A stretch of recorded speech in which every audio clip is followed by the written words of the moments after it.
Yeah. Yes, please. Yes, please.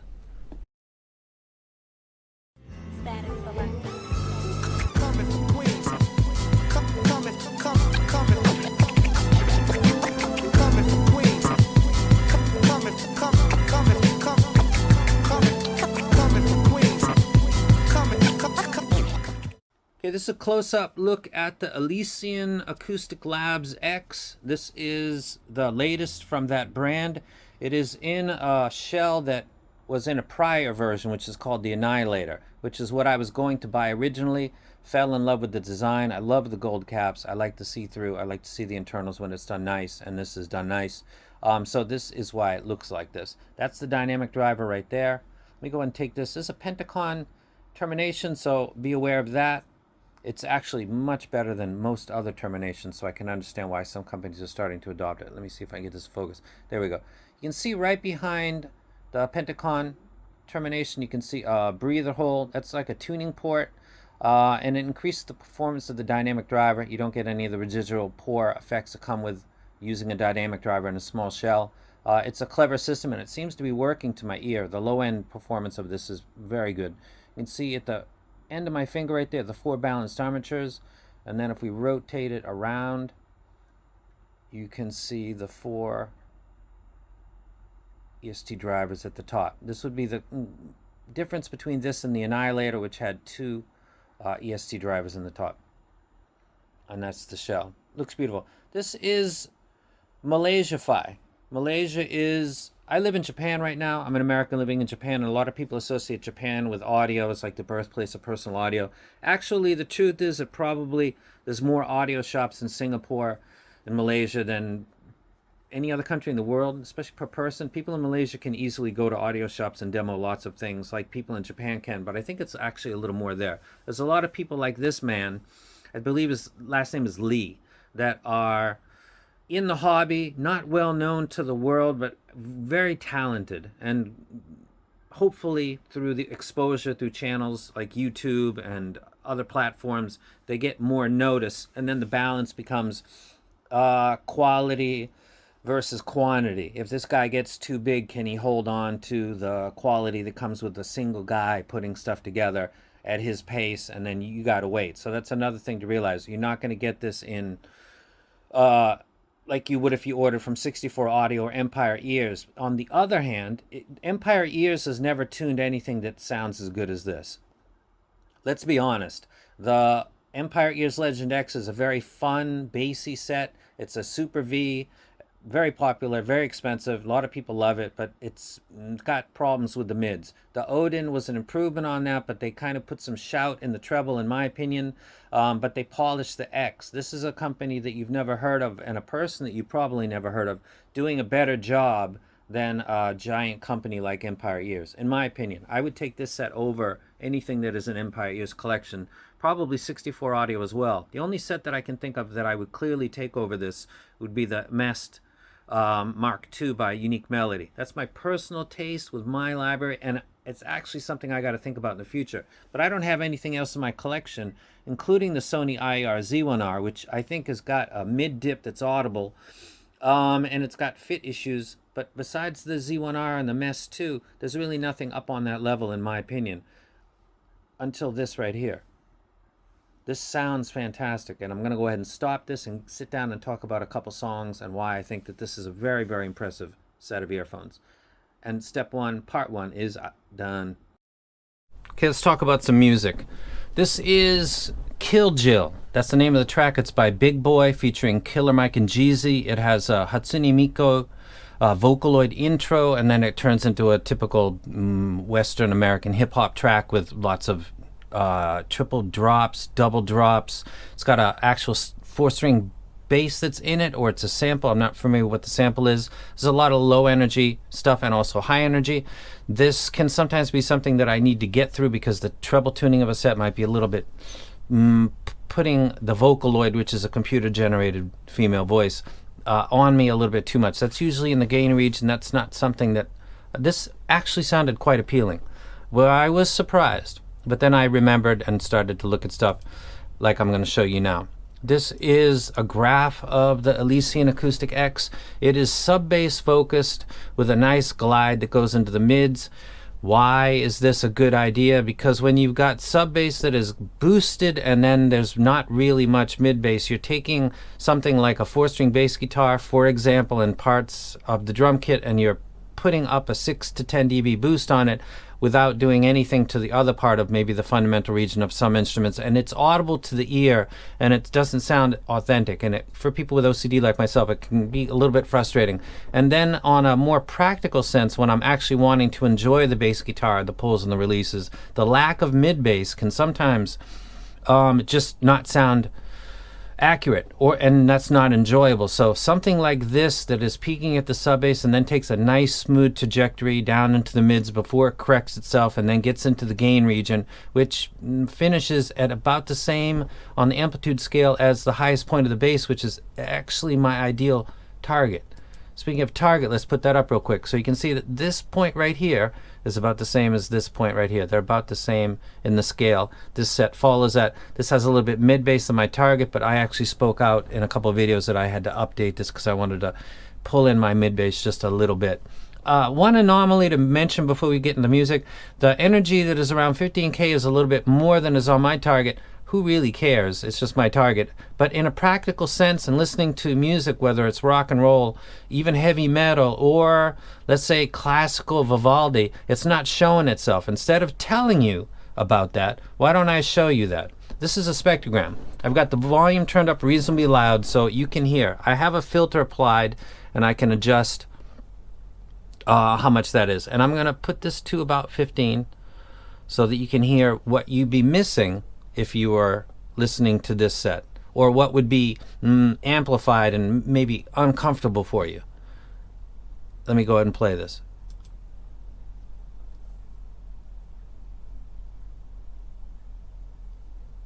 You're not hearing it. I'm not either. Even with the earphones in my ear, I'm not hearing it. Now let's go back and I'll play that again.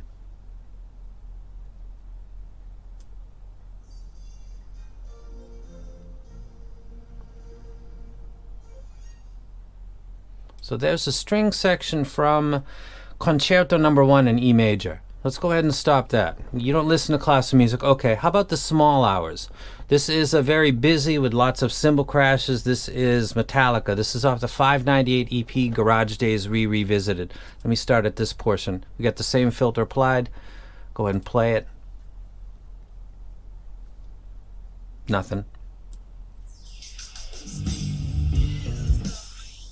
Let's go ahead and put that back up there.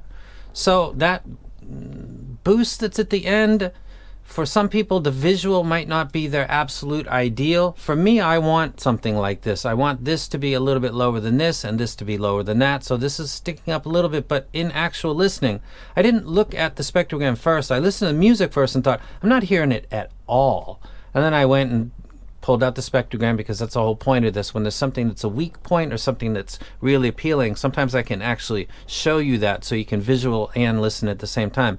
In this range around 15, 16 kilohertz, I'm getting a boost in the sense of space, maybe, or that's a psychoacoustic illusion that I'm believing is happening, but there's certainly no exaggerated harmonics on strings like I just showed you with Concerto No. 1. There's no extra life or sizziness that goes with the cymbals, because I simply can't really catch it at that level. So that part of the graph is not causing me any issue.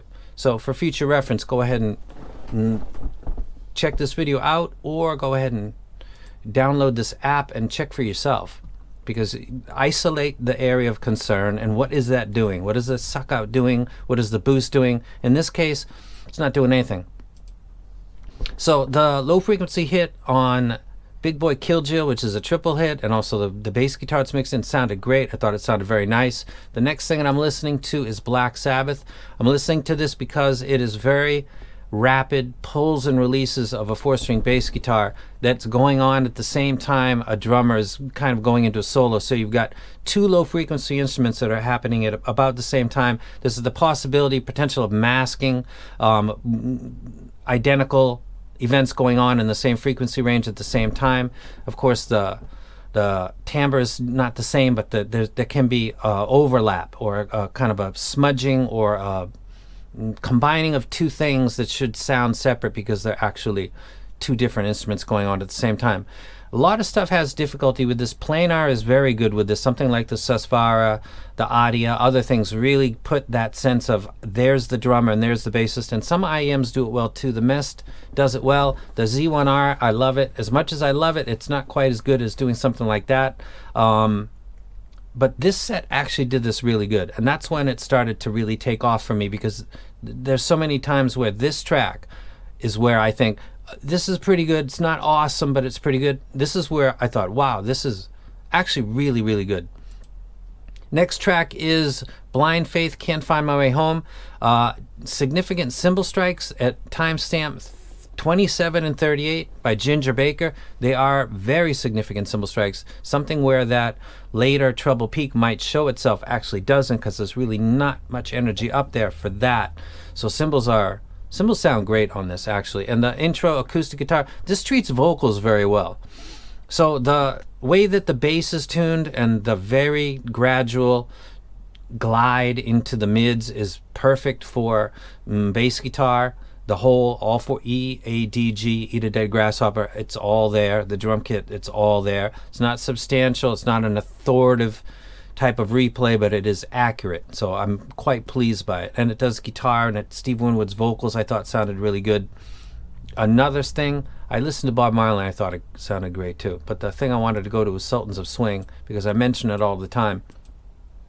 This is a bassist, and if you've got a track that you're really familiar with because you've listened to it hundreds and thousands of times, the bassist on the track Sultans of Swing, when the mid bass is a little too forward, it brings the bassist, the illusion of the bassist being closer to you occurs with the increase in the mid bass. And also it makes it sound like he's moving forward and closer to Mark Knopfler, the guitarist and also lead singer, because of that's the fundamental of his voice and also part of the bass guitar at the same place, and it lifts up Mark's vocals, makes it sound kind of husky. The tuning of the Elysian Acoustic X is perfect for the bass guitar in this track, and also perfect for Mark Knopfler's vocals and guitar. The replay on this was excellent and exceptional, and it's making me think that this set is the first real rival to the MEST that I've come across. Since I anointed the MEST as my personal favorite, this is the first set that I think comes close to that. It's on another price level, but just talking about sound quality, very, very impressive. Next thing I'm going to mention is Kendrick Lamar, which some of you might be familiar with. This is a track called Bitch, Don't Kill My Vibe. You should go listen to this if you're not familiar with it, just so you know what I'm talking about. The low frequency hits are great, and the mic of details, the mixing on Kendrick Lamar's production is very, very, very good. And the little minutiae that goes on throughout this track is just excellent. It's available. It's all there. Going to a more traditional instrument, and something that I mention more often, Led Zeppelin off the 4th album. It's a track called When the Levee Breaks, and it opens with a very produced and very emphasized kick drum. It's putting John Bonham right at the beginning, and it's a very forceful, powerful, unnaturally so, and that's why it's a very much produced. But sometimes this doesn't sound that way with some stuff that has flat mids and bass. It sounds like a normal kick drum, but it's supposed to sound like it's exaggerated. And on this, the tuning is perfect because it does sound slightly exaggerated, but it's not blowing anything out because it's not actually tuned that way. Getting to Metallica, which is something I mentioned already. If we get to this, this is called Crash Course in Brain Surgery. This album was named the 598 EP because they were trying to get the record shops not to gouge the customer. And then they turned out to be the ones that brought down Napster. It's very weird how that all happened. Anyway, very busy song, a lot of electric guitar. It's got a bass. It's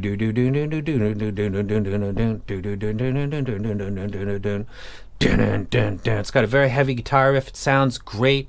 There's the clarity in the guitar that is top of the line. It's very exceptional. If you're a big fan of guitar, electric guitar, lots of distortion pedals. I also listen to Jimi Hendrix, All Along the Watchtower, which contains actually three guitar solos within. It sounded excellent. For the opinions of sets and the difference sometimes of is directly related to library. The music that you listen to is usually going to dictate whether you find something shouty and another person doesn't, and they're listening to totally different stuff. That can be that, or it can be volume that somebody listens to. I adjust my listening to 77 dB with a mic for everything so that it's the same. If something sounds shouty versus another thing, and if they're the same volume, then that's the way that I take it. But I listen to everything at 77 dB. I started doing that with headphones and then ported that over to IEMs, because for you as a listener, if you can measure your gear to 77, that's what I'm talking about when I give my opinions. The next thing and the last thing I'll talk about today would be Soundgarden, Black Hole Sun. God, I fucking love that album. The guitar solo, it's picks up at about 1/16, the bass and just the whole, it starts to really bloom, the track at that point right there, and it sounds absolutely fantastic. I spent a lot of money on this set, and I stepped out on a limb, and the people that spoke highly of the set have experience with expensive sets, and they have very different tastes from me, but at the end of the day, technically accurate, efficient, and exceptional sets are something that shouldn't take an expert to determine. And so I thought, I know these two guys. I've heard their recs prior. I don't agree with a lot of them, but when they say something is technically good or not, I usually agree with that portion of what they're saying. So I thought, go ahead and throw a few grand at somebody I've never met in my life via PayPal in Facebook and see what goes down. And it turned out to be top 2 sets in my collection that I've ever heard, like that good. I have to do a full review. I'll break it down into the bass and the mids and the treble. But before I spend time doing that and editing and maybe doing B-roll, I wanted to get this out. This is a very good set. You have to pay attention that you're going to probably have to wait a period of time because it's being handmade. It's being done by a person that takes pride. He's got a reputation locally. He's been around for a long time, and he's expanding, and through YouTube and other platforms getting more exposure and probably going to get busier. So you're going to have to wait, but do you want it now and have it okay, or do you want to wait and have it excellent? This would be a case where the waiting would be worth it, in my opinion. You got to have the budget and the money for it, but in my opinion, it's worth it. I paid the money, and I'm completely satisfied. I'd like to say thanks to the dude for putting up with me. I'm like a kid in the back of the car that says, are we there yet? Are we there yet? Are we there yet? I can't shut up until I get my stuff. And he put up with that, and he never broke a sweat. He never was like, dude, you're not the only person in the world. You're not in the middle of the universe. Can you please chill out? I'll get it to you as soon as I can. He just was totally cool the whole time. Somebody helped me out with that too. Thank you. So this is the Elysian Acoustic Labs X. It is a 9-driver set, 1 dynamic driver, 4 BA, 4 EST, and it is tuned like a fucking boss, and it plays my library that goes from rock and roll to hip hop, even up to classical, like a fucking champ. I'm totally pleased. This is the honeymoon period, but even in the honeymoon period, stuff doesn't get up to the, is that as good as MEST? Never does. Never gets that honeymoonish. This set actually does.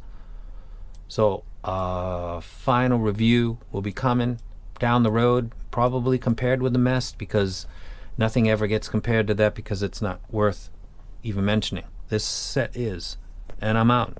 Coming from Queens. Coming.